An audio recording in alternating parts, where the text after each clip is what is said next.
We're going to be starting off with the Grass-type Bayleef. Normally the Grass-type starter is the slowest of the 3 starters, and will focus on inflicting a bunch of status conditions on your opponent like Poison. Not so in this game. Bayleef is too high level to get those moves through leveling up, and there is no move relearner in this region. Instead, Bayleef plays a bit more like a powerhouse character, having Sunny Day in its moveset, which will allow you to use the move Solar Beam every single turn instead of having to charge up for it. So if you can teach it Solar Beam, it can be kind of a fun, spam-happy character. Downside, though, is that Bayleef is weak to Bug, meaning that if you intend on using one or both of your starter Pokemon, you are going to have a shared weakness right off the bat. And if you intend on using both your Espeon and your Umbreon, you're going to end up with half of your team weak to Bug in a game where you're using a third of your team in battle at any given moment. So that can be quite a nerfing factor that you'll want to keep in mind if you're thinking about grabbing a Bayleef. The Fire-type starter is actually probably the easiest to use of the 3. I say this because it benefits both offensively and defensively from Sunny Day because that boosts fire moves and nerfs water moves. Smokescreen, believe it or not, also is a pretty good move to have in double battles because you can have one Pokemon lower accuracy and the other attack. It's especially good in this particular game because they super stress the fact that you should catch all the Pokemon you can, and Smokescreen will make it a bit less annoying to be sitting in a battle for a long time against some of the harder to catch ones. On top of this, when Quilava is fully evolved, it has identical stats to Charizard, so if you ever used a Charmander back in the days of Red and Blue, you should be able to jump right into using Quilava because he plays almost identically. Also, eagle-eyed viewers will notice that Quilava has Charcoal for its hold item, which boosts the power of fire moves. Croconaw and Bayleef have their equivalents for their types, which means that if you don't intend on using a Johto starter, you should still pick the one that has the item you want on it, because they will always have these items equipped to them when you snag them. So if you intend on using a grass type later on that is not Bayleef, and you don't really care about using Quilava or Croconaw, it'd definitely be in your best interest to catch a Bayleef, because that would be a free Miracle Seed that you can equip to your grass type later on. Kind of a nice little strategy you can do. The water type starter, Croconaw. This is probably the most balanced choice. Water types are fantastic in double battles, especially this one because it has Rain Dance and Surf. Just be forewarned that Rain Dance is in the slot that Shadow Rush occupies, so you won't be able to get it right away. All moves that are in the first slot are not readily obtainable because Shadow Rush takes up that first slot for a while. However, Surf will hit both of your opponent's Pokemon in a double battle, which is always nice. And on top of that, this is prior to the changes that were made that make Surf also hit your ally in battle, so you don't have to worry about that. If you want to pick up Croconaw, it's pretty much got a good spot on any team. Normally, I would kind of not like the fact that we are catching a Furret. Normally, I would say it's not very good, but remember, this is a game with very limited options, only about 50 Pokemon in this game. Furret is one of very few normal types in Colosseum, one of, I think, 3 or 4, and it's actually not too bad. As you see, its starting moveset has Strength in it, and having Strength, it gets the same type attack bonus, because of course if your move is the same as your type, you do more damage, 1.5 times to be exact. It's actually not that bad. It's actually pretty good to have early on, and I find that it actually does one-hit a lot of stuff very early on, so I would recommend picking this up if you want something like that, even just temporarily. However, I will recommend one thing about picking this thing up. Make sure you don't have Runaway for your ability. I would make sure you have Keen Eye, because every single battle in Colosseum is a trainer battle. So, when everything is a trainer battle, what does Runaway do? Absolutely nothing! Great game design, eh, guys? Yeah, I don't know what they were thinking, but for some odd reason, Runaway wasn't given another effect in Colosseum. Noctowl is a bit interesting. This is a flying type, normal flying type to be precise, because there's no such thing as a pure flying type, at least not in this game. It's a bit interesting. It has the HM move Fly, which will make it immune from damage for one turn and then attack the next turn, which can be kind of nice in double battles against the AI. It also has Reflect if you don't want to use your Espeon. It's a nice option for that. And of course, Hypnosis is a great move in a game where they are really stressing for you to catch every Pokemon you can here. So, it's pretty versatile. It doesn't have the greatest stats in the world, but remember, Colosseum has limited options, so it might be a good thing for you to pick up if you are looking for a flying type early on, or something that can just use Hypnosis. Ledian! If you couldn't guess by the tone of my voice, Ledian is less than awesome by quite a bit. It's less than awesome and then some. It's a generic bug flying type with terrible stats, incredibly generic moves that really fail to make it stand out, and I have never liked this thing. On the plus side, it's a superhero, but I can't really think of any way to recommend this thing. there are much better bug types. Heck, even the bug types she's using that are not Shadow Pokemon have more potential than Ledian does. I'm not saying that it's unusable, but do you really want Comet Punch? I don't know. I can't really think of any particular reason why you'd want to grab Ledian over another bug type. Ariados! This is a Shadow Pokemon that I really think should have been given to you when you fought that Cypher Peon back in the Under. I don't know why they did it this way, but hey, and oh, Hyper Mode! First time we've seen that in a while. Brings back memories of Pyrite Colosseum. But anyway, Ariados is a poison bug type. You know that I generally like poison types quite a bit, and that, you know, I think they're kind of underrated, that I do like poison status, I do like resistance to fighting, I do like a lot of little things about poison types. Plus, I generally like their abilities. I mean, Poison Point's really mean, Toxic Spike is a fantastic move, even though it's not in this game. And Ariados, it's kind of a general poison type. I think there are better around here, but I think you can find better in this game, but hey, maybe you might want to pick one up if you have still not picked up a poison type yet and you've wanted one for a while. Togetic. The final Shadow Pokemon of all is really not all that great. It's a normal flying type with a few interesting options. I mean, it's got Sweet Kiss, it's got Charm. You know, a little interesting, I suppose, in those respects. But it's not until it got its evolution of Togekiss in Generation 4 that it became a real threat. So, in its current state, it might not be anything special, but if you can purify it and you can transfer it over to another game, well, there you go. You have yourself one of the best tanks that competitive battling has ever seen, as well as some really cool options for moves like Aura Sphere, which did not exist at this point in the series. Unfortunately, mine seems to have Hustle. Serene Grace is definitely the better of the two abilities. Instead of lowering your accuracy for power, you have a higher chance of, you know, getting secondary effects to activate when using moves like Flamethrower for burn and that kind of stuff. Anyway, you've probably used a Flaaffy at one point or another. It's the standard early electric type for Johto, and it's no exception here, as it's probably your earliest option that you would want to grab. Though you might be familiar with it, I will warn you that Flaaffy is very on the slow side for electric types that are generally fast. So if you're looking for a fast special attacker, Flaaffy will not come through for you in that department, but it does have some nice moves early on. It's all you're going to find for an electric type for a little while. It can have Sturdy or Rockhead for its ability. Rockhead will prevent flinching. I personally recommend... Well, actually, no, I'd recommend Rockhead, though, because this is... Remember, this is prior to Sturdy getting buffed.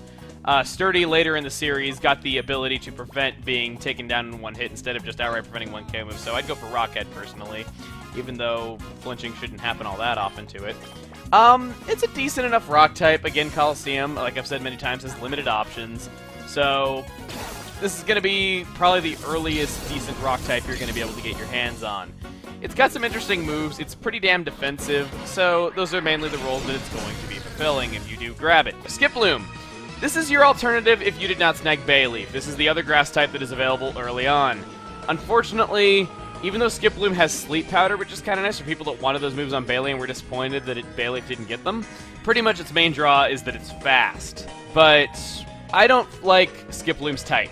I don't like grass flying. It's very glaring. I mean, I hate being weak to rock when I'm a grass type, and I should be able to take out rocks quite easily.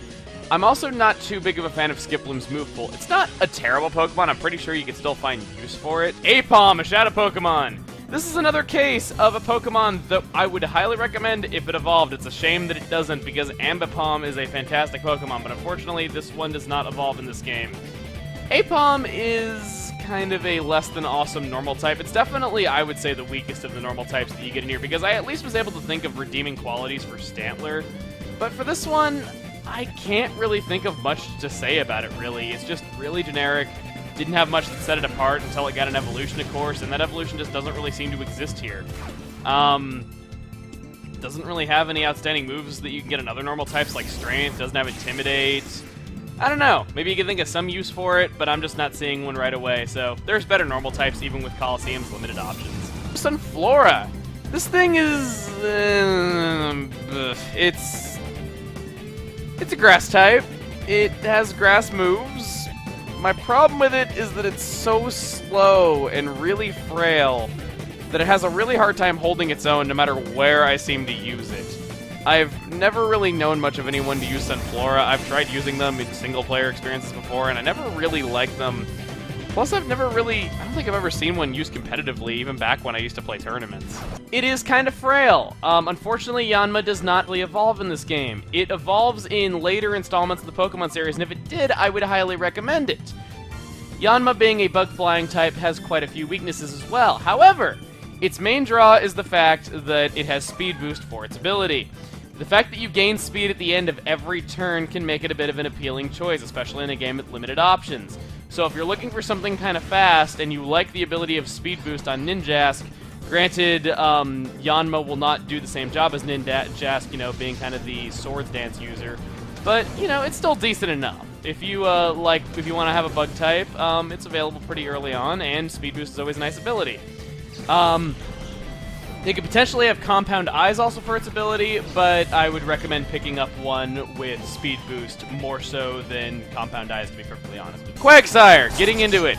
It is a very defensive Pokemon. It has one weakness, Grass, because it's water and ground, which is a very nice type indeed. A lot of people are a fan of this type, and so am I. Only thing about Quagsire, though, even though it's very defensive, it's great for offense in this game as well because it will get the move Surf just like Croconaw did. So if you didn't pick Croconaw back in Phenac City, this is actually kind of a good Pokemon for you. Aside from that, though, I just would recommend that if you're going to pick one of these up, you make sure it has Water Absorb and not Damp. Damp will only prevent the opponent from using Self-Destruct or Explosion. Water Absorb will make it so that it is healed from being hit by water attacks. It's pretty dang clear which one is going to see more use in general battles. Espeon, a Psychic type. Now, no need to talk about evolution because it's already fully evolved. I'm noting its starting moveset. It's going to seem kind of silly at first, but just trust me on this. Starting movesets are actually quite important in Colosseum. It'll become apparent why a bit later. But what's more important here is how Espeon actually performs, which is, it is a very fast special attacker. It's going to be doing a lot of damage with moves like Infusion, like what I'm using right here. And Espeon actually has the highest special attack of any Johto Pokemon, period. So, you got yourself a really solid starter Pokemon right here. Espeon is always gender locked into being male, so anyone calling me out saying the gender ratio is a mistake, it is not in this particular game. So, very fast, gonna do a lot of damage. Counterpart Umbreon is the complete and total opposite. It's good at taking hits, but will not be dishing out much damage. It's kind of a shame because it doesn't really get too many moves to support its playstyle. It's good at taking hits, don't get me wrong, but I find a lot of the turns it just uses Bite because it has like better to do. There are good moves you can teach it, and I will be getting into them later on, but for the time being, Umbreon doesn't have too much of a use in the team. What is nice, however, is that they both have Synchronized for their abilities, so if an opponent tries to poison you or paralyze you or anything like that, it will do the same to the opponent automatically. It's a passive ability. What is not nice is that they both share a weakness to Bug, and even though you won't be battling many Bug types in the game, that's kind of weak that both of your starter Pokemon have the same weakness. Murkrow is another case of a Pokemon that I think would be better if it evolved in this game, but unfortunately Honchkrow did not exist when Colosseum was released. It's an interesting Pokemon to say the least. It is dark and flying, so physical and special, since dark used to be special, at least when this game came out it was. So it's... yeah, I can't really say one way or the other if I necessarily like that about it or not. It does have Fly, you know, it does have an HM move in a game that doesn't have HMs normally obtainable within it, so maybe that appeals to you, maybe it doesn't. As see there, it did outspeed my Typhlosion, so perhaps maybe you might like its speed. I don't recall it being particularly fast, but I could be wrong, but you can check for yourself how fast it is on screen, and wow, it missed! But yeah, Murkrow's just kind of one of those... Are you serious, Insomnia? Murkrow's just one of those Pokemon that I tend to not think about a whole lot, just because it was kind of painfully average before it evolved, but, you know, want a Dark type for your team. I suppose it's getting to be kind of late in the adventure, and maybe you might want to pick something up like that. I don't know. Now, a lot of people don't like Misdreavus and say that it's one of the weakest Ghost types. Guess what? Misdreavus is the only Ghost type in all of Pokemon Colosseum that you can catch, so if you don't like it and you want a Ghost type, you better get used to it! In all seriousness, though, in Colosseum, options are limited, and as a result of that, if you want a Ghost type, you might as well grab Misdreavus. Levitate's great to have in a double battle, as you're immune to ground type moves, and Earthquake will hit your ally.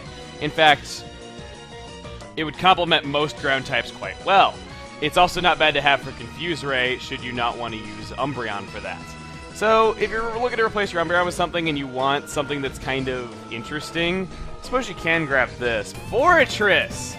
Saying this straight up, if you want a wall in Pokemon Colosseum, this is the best you're going to do.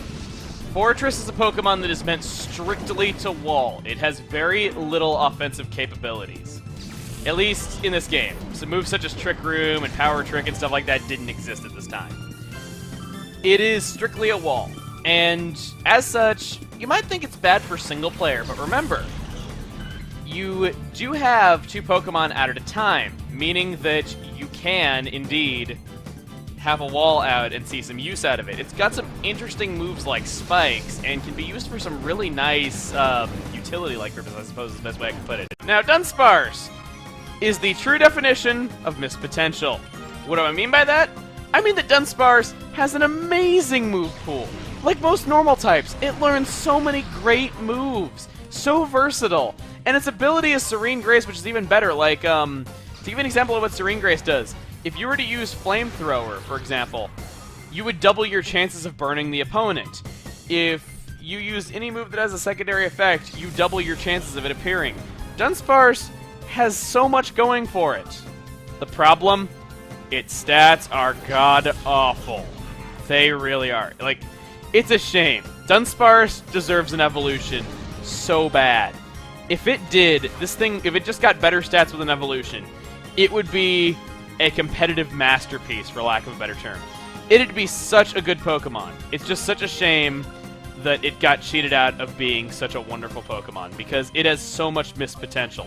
If you want to pick one up, remember that there's not that many normal types in Colosseum, so maybe you don't want to use a Furret, maybe you could try it out. I'm just going to warn you, even though it's got really great moves, it's going to be tough for you to use. Gligar is interesting. It is a flying ground type, so very interesting type. Immunity to ground and electric, which is very out there, I suppose.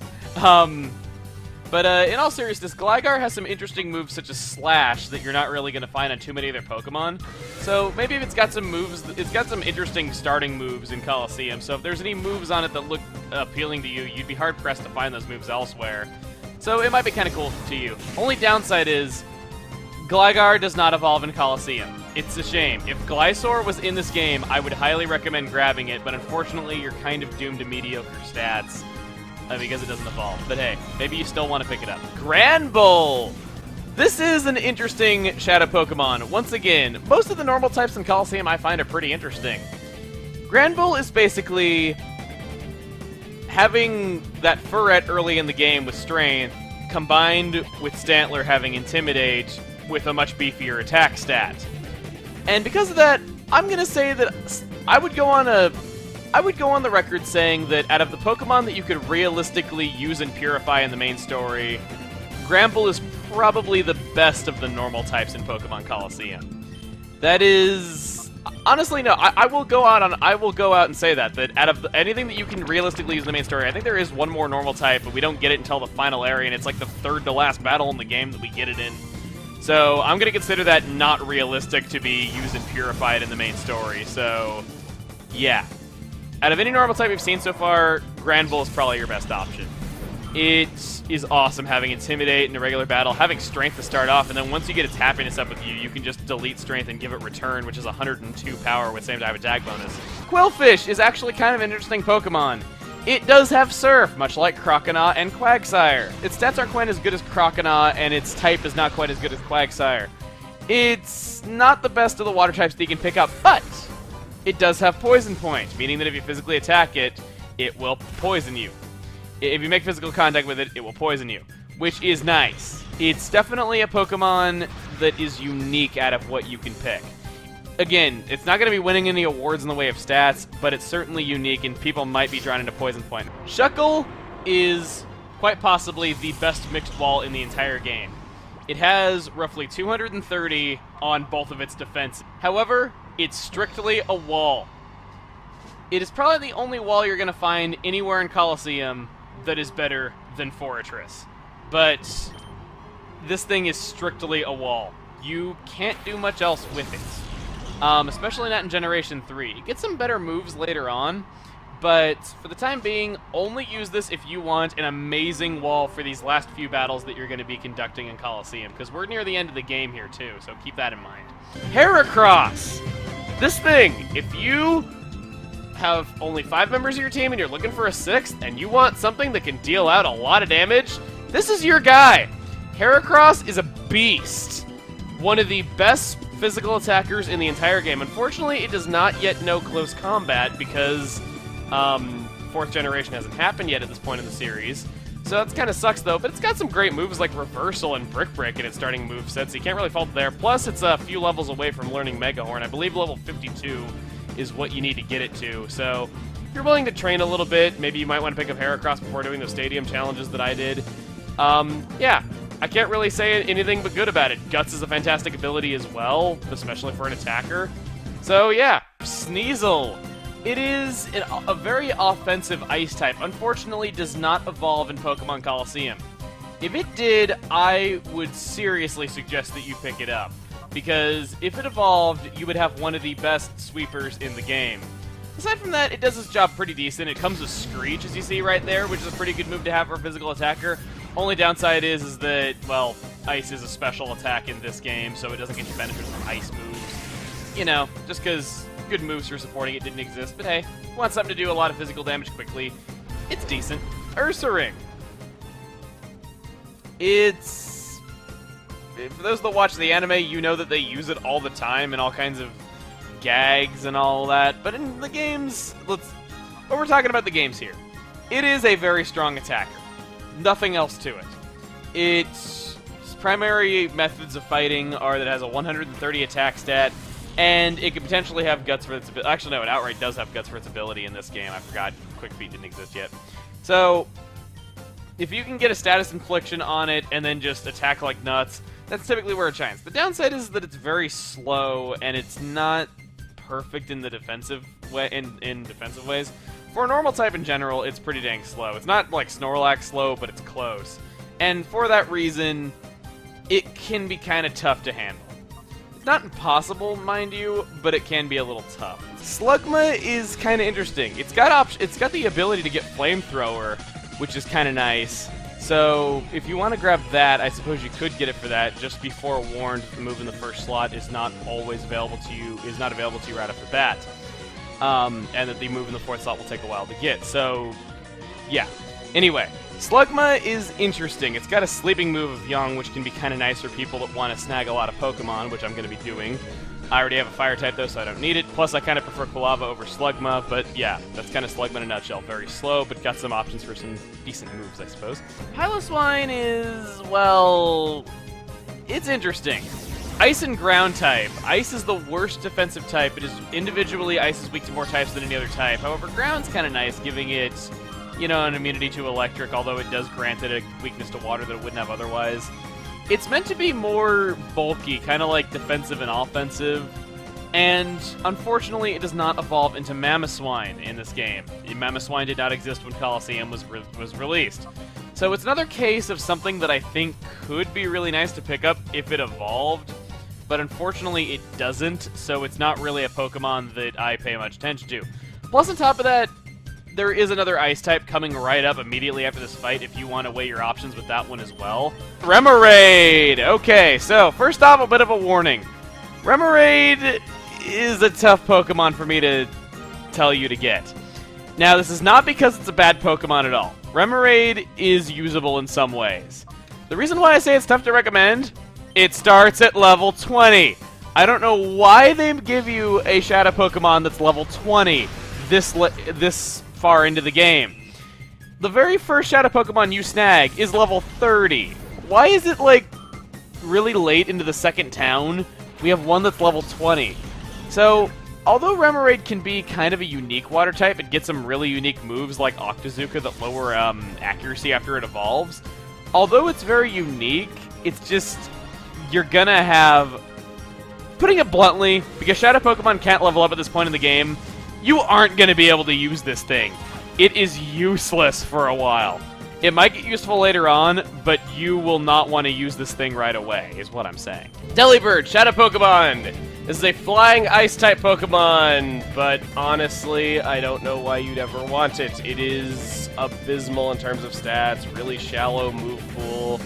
I don't know, maybe you could think of a reason why it would be useful, but personally, I don't see one even for Colosseum's limited options, because I guess even Sneasel, like, with it not having that great of moves to promote being an Ice type before the physical special split, I don't know, I can think of more things that Sneasel can do, because Delibird, I mean, it's doing Attract right here, it's got present as well.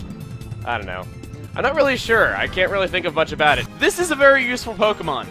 If you want something that can take special attacks very well, Mantine is your guy. It's got some kind of unfortunate weaknesses, like a quad weakness to electric and, of course, a weakness to rock. But, hey, Gyarados has that type as well. And Mantine is a fantastic Pokemon. I like it quite a bit. Only warning about this if you want to pick it up. Even though it makes a pretty good special wall and it's immune to ground types, which is always nice in double battles because that means you can use Earthquake when it's out, this thing has a catch rate of 25. It is the hardest Pokemon to catch as of this point in the game. So this Pokemon will be harder for you to catch than any Pokemon we have seen thus far. So just warning you that you might want to save before this because this is the toughest challenge you have been given as of this point. So, not saying that it's impossible, but yeah, although it's a very good special wall, just be warned that it's very difficult to catch. If you didn't want to use Croconaw or Quagsire, this thing's pretty good. It's more defensive than Quagsire, as I'll say that much, though. It doesn't have as good of a type as Quagsire, but hey, it's still a good Pokemon. Skarmory is interesting. It's a wall, even though it doesn't look like one based on its design. But unlike Forretress, it's able to do other things than just wall. It has a fantastic immunity to ground, which is great for any wall, definitely, with how good of a move Earthquake is. And on top of this, you also have the fact that it doesn't have to worry about having a lot of... It doesn't have to... You also have the fact that it has other options besides just walling. It's not bad at doing damage either, and it can take out, you know, fighting types that's flying moves. It can take out rock types with its steel moves. It can do a lot of things that most steel types just don't really have the luxury of doing. And if you're looking for a wall that can do other things besides just defend, unlike my Forretress, it's a little tiny bit squishier than my Forretress, but it more than makes up for it in other things that it can do besides just being a defensive wall. So, for that reason, Skarmory, I feel like, is a fantastic last Pokemon for us to catch before going up there to fight Nascur. So, I'm not going to use it on my team, but I highly, highly would recommend using it on your team if you don't already have a 6th member by this point, which you should, but just in case you don't, Skarmory is there to get your back. Plus, it's level 42, you can't really argue with that level for this late in the game. Houndoom, who is a pretty decent special attacker, not going to lie. It gets better later on when moves like Dark Pulse get introduced in Diamond and Pearl, but, you know, even though it didn't exist here, it's still a pretty dang good Pokemon. It's, doesn't really get to take advantage of that Dark type all that well, but, you know, if you want to have something to do special attack damage, it's pretty good. Stantler! This Pokemon is interesting. Normally, I would say it's incredibly mediocre, and you really shouldn't bother with it because there's much better normal types. And even in Colosseum, yes, honestly, I find Furret to be more useful than I find this to be. But I can't really say as much mean stuff about Stantler as I normally would because A, it's got Intimidate, which not too many Pokemon in Colosseum do, and that's a fantastic ability for double battles especially, lowering both your opponent's attack stats. That makes up for its kind of lackluster defenses. Not only that, but it has Hypnosis in its starting move pool. That's really useful in a game where you're snagging a lot of Pokemon all the time. So, honestly, Stantler, while it's not the greatest normal type, I can be a bit nicer to it than I ever have been and say that it does have some interesting options if you want to grab it. I mean, having both Hypnosis and Intimidate covered in one Pokemon is nothing to sneeze at in a game that's entirely double battles where you're catching a lot of Pokemon all the time. Smeargle is quite possibly the most unique Pokemon that was introduced in 2nd generation. It is simultaneously has the biggest moveset of any Pokemon and the smallest. Smeargle only learns one attack, Sketch. What does Sketch do? It allows it to steal an attack permanently from the opponent, or rather copy it, not necessarily steal it. And because of that, he has given it Double Slap. Yeah, wonderful. But all in all, Smeargle, while it has crummy stats, if there is a strategy you can dream up, Smeargle is capable of doing it. There is absolutely no limits when you are working with a Smeargle. It can do anything. The sky is the limit with Smeargle. If you can find a Pokemon in the game that has the move that you want, just go battle it. It's especially helpful when items like the Versus Seeker exist and all that stuff, as well as Match Call and all that kind of stuff, because you can just look up the movesets online of various AI team members to find exactly what you want. I think there might be a database or two on the internet that does tell you easy locations to get moves for Smeargle, but God, I remember people in tournaments that could use Smeargle so well. There are people that would give it, like, Dark Void in, like, double battle tournaments and that kind of stuff. It was crazy. Granted, that is an inescapable breaking of Sleep Claws for some, but God, like, I saw Smeargles with... Well, probably the best move to give Smeargle, actually, would be Spore. Spore is a 100 accuracy sleeping move that only the Paris family can learn normally, but of course Smeargle can learn any move, so there you go.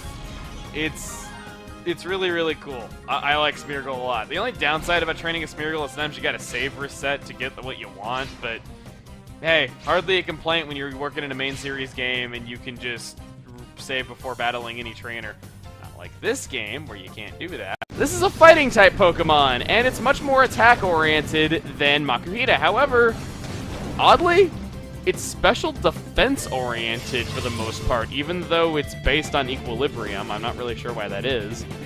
But, yeah, it's a really interesting fighting type. Another good reason to have it would be, obviously, the fact that it has Intimidate for its ability, which is fantastic to have in Double Battle. So, if you're looking for a fighting-type Pokemon that can do those jobs for you, it's good to have. And as you see there, its high special defense is quite good, considering that Espeon had a Twisted Spoon equipped and also got the same type attack bonus. Miltank, which is a bulky normal type, surprisingly fast though. At this point, it's kind of too late to pick up team members because we are outright in the final area, but I still will go over exactly like what it's capable of just in case. Miltank, like I said, is surprisingly fast for how bulky it is, and it's one of the better normal types you can obtain. Personally, I prefer Granbull, but if you're looking to obtain a normal type still, Miltank is still pretty good, and it's definitely faster than Granbull is, but it doesn't have that massive attack stat that Granbull does, so it does different things, but I still like it quite a bit. Raikou is a fast special attacker. It's pretty much as simple as that. He plays very similarly to Jolteon. He's not quite as fast as Jolteon, but he packs more of a punch. He comes knowing Shadow Rush, Leer, Quick Attack, and Thunder. Shadow Rush will become Rain Dance when purified. Its main strategy is that it's going to try to benefit from the rain that Ein is putting out onto the battlefield, and then follow up by using Thunder because it has 100% accuracy in rain. And when you get one for yourself, you can do just the same on your team. Because of this, it is an extreme powerhouse character, and is probably the most usable of the 3 legendary beasts that you can obtain in Colosseum. But Suicune is still a valuable part of any team, so I'm not knocking Suicune, don't worry. I'm also not knocking Entei. They're all good for their own reasons, but I find Raikou personally the most helpful because it's much easier to get a Rain Dance out because there's a TM for it in the game, and these are double battles. Entei is a very interesting Pokemon. It is HP and attack oriented, very different from most fire types. It might struggle to stand out a little bit in 3rd generation simply because of the physical special split not happening yet and fire being a special type. However, don't let that deter you from using Entei. It has the highest HP of any fire type Pokemon, period, which might make it attractive to some people. But yes, that is basically an overview of Entei. It also has the move Shadow Rush, Leer, Bite, and Fire Blast. Suicune! Ever since its introduction, Suicune has been a competitive god of sorts. Never tournament banned, but still really amazing defensively. This guy defines the term bulky water. And on top of that, it's not that bad at dealing damage, not doing other tactics either.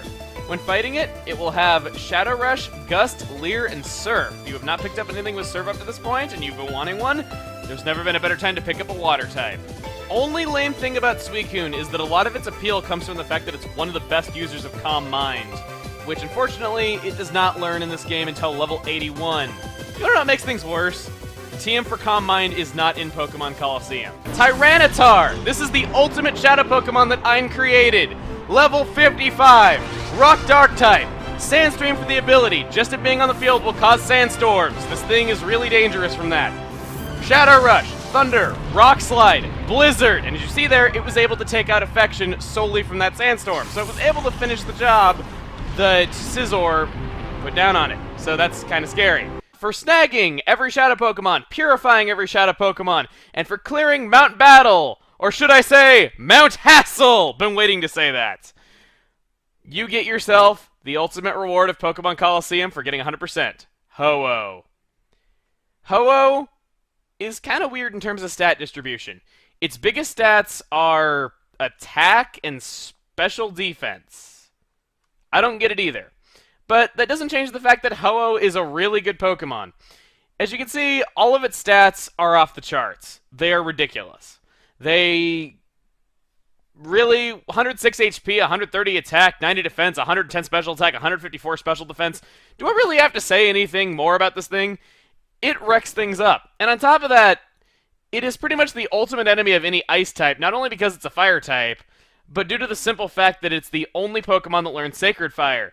If Ho-Oh is ever frozen, it will auto-defrost itself when using Sacred Fire, will attack the enemy in the same turn, and also has a 50% chance of burning.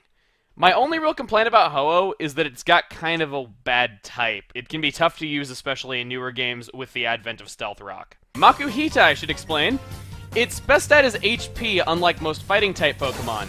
And this is also why I'm showing you the moveset ahead of capturing it, is so that you can know what moves a Pokemon is going to have before you get it.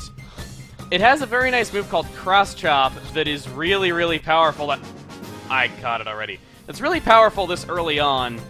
However, it's not going to be open to you right away. I'll get into exactly what I mean in a minute, though. If you want something that can take hits, I guess, it's kind of helpful, though. But if you are to catch this, hopefully you get Guts for the ability and not Thick Fat. That's more helpful to two. I do want to warn you, however, even though this Makuhita is level 30 and it would normally evolve, you are incapable of making it level up right away. So if you're trying to get it because you think that, oh my god, I can have this awesome super evolved Pokemon so early in the game, don't get Makuhita for that, because it is not capable of leveling up right away. That is Meditite right there. That is a fighting psychic type. Now, while it might not be too usable in its current state, when you do get the ability to make Shadow Pokemon level up, it can be actually kind of nice. It's a mixed attacker. It can attack physically and specially and do a decent amount of damage both ways. It also can have pure power for its ability, which will double its attack stat, which is always nice. It's a pretty interesting Pokemon, but, regardless of what you are going to do, I highly recommend that you grab that Meditite, no matter what. Because, when you catch it, it will always have a Twisted Spoon equipped to it. That item will boost the power of Psychic moves. So, if you are using an Espeon, you have no reason to not pick that up, because that item is invaluable to you if you equip it to your Espeon. So, that is one of very few Hoenn Pokemon that you can snag in the game. There's not all that many, but that is one of them. So, Rui was saying we have a brave new addition to our team. How about we go check out this brave new addition to our team and go over it in a bio? Brave new addition to the team, my ass. Level 13 and has mediocre stats at best. To make matters worse, its ability is plus. There is no Pokemon in Colosseum with minus for its ability. And what's really bad is that this game is entirely double battles. Plusle could actually be kind of useful if there was a Pokemon with minus in the game, and it was a decent level. But no, it's not. And you want to know what's even worse than that, is that there is unused text in Colosseum that suggests that they had plans of putting a Shadow Minun that you could snag in the game that would have very nicely complemented Plusle's abilities and made it awesome to use, because you don't really ever get to use Plusle in single player because games are primarily single battles. But right here, this is the greatest missed opportunity of all! You could have had Plusle and Minun rockin' everything! But no. Honestly, using this thing would be a challenge / chore, if anything. I suppose you could level it up quickly, considering the fact that it's level 13 and to be fighting stuff stronger than that, but I don't know why you'd want to. Vibrava is a Dragon Ground type, very interesting type, and you see it's level 43, meaning that it only needs 2 levels to evolve into the almighty Flygon, and why the heck do I have Umbreon at the beginning of my party? Ugh. So, if you want to have an awesome Dragon type, awesome, I'm gurgling for some reason, this could be your guy. Not many Dragon types in Colosseum. I think Swablu is actually your only other option to get into Altaria, and Vibrava is, now swapping between pronunciations, is only 2 levels away, and you just got 3 rare candies from Venus, so if you're going to use Vibrava on your team, you can always have saved those rare candies and use them right now just to get an easy, Flygon. It's pretty cool. Just be forewarned that Swablu is a normal flying type. It is not a dragon type like its evolution would have you think.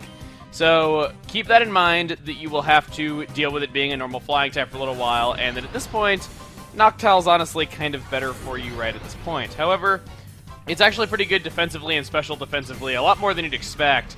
So if you're looking for something that can do that for you, it's actually not too bad. I can vouch for that, seeing as the fact that I used a Swablu in my Emerald Let's Play, it actually served me quite well.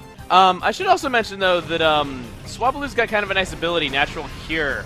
Well, it's not really the best ability for Double Battle, which is even more usable in Double Battles because you can swap out on one turn and then attack on the other. So swapping out is even more possible than normal, so you can heal status problems off of it. So for those that want that in Swablu, it's kind of nice. Sing isn't exactly the best sleeping move, as you saw right there. It misses a lot, but it's kind of useful. Tropius is a Shadow Pokemon. It is a grass-flying type, which is indeed a very unique type. And it's just, I don't know. It's great for teaching it a lot of HM moves. Like, Tropius can learn a lot more HM moves than you think it could, but HM moves aren't exactly important in Colosseum. And yeah, I don't know why. It's just that I've never personally been a huge Tropius fan. It's not bad. It's just that I've never been a huge fan of it personally. That's just kind of how I've always been. Absol, as I showed in my Pokemon Emerald Let's Play, is an interesting Pokemon. It's a would-be fantastic Pokemon if not for its type. The Dark type, especially before Diamond and Pearl, when this physical special split happened, does not do it any favors at all. It really doesn't. It's a shame, but it has an amazing attack stat. It would have a lot of options available to it if it just weren't for its type. Dark being a special type prior to the physical special split, and the fact that Dark is also the weakest type offensively with the move Crunch, and on top of that, it can't even learn Crunch. So you have a Pokemon that just has a type that's doing it no favors whatsoever. Shadow Ball is the closest thing that you're going to get to a same type attack bonus from it. And, like, to a good physical same type attack bonus, because remember, Ghost was a physical type back then. It just, like I said, it's a would-be fantastic Pokemon, and I proved that it's usable in my Emerald Let's Play. I like it a lot. I'm not going to hate on it. But just be wary that you have to deal with the fact that you're held back by your type quite a bit. Metagross, Steel Psychic type, level 50, clear bodied for the ability, stats cannot be lowered. Shadow Rush, Iron Defense, Metal Claw, and Psychic. This is also, of course, a Shadow Pokemon. When snagging it, it holds the Metal Coat, which can be used to evolve Scyther into Scizor. It is a very interesting Pokemon. This thing's Metal Coat will also raise the power of Metal Claw when you are fighting against it. I should also warn you that this thing works very well as a mixed attacker. I really can't say enough good about Metagross. It's also a fantastic Pokemon if you can teach it agility. It can become a very dangerous sweeper, and it has defensive capabilities as well. This thing is arguably the best non-tournament banned Pokemon that was introduced in Ruby and Sapphire. I can't say enough good about it.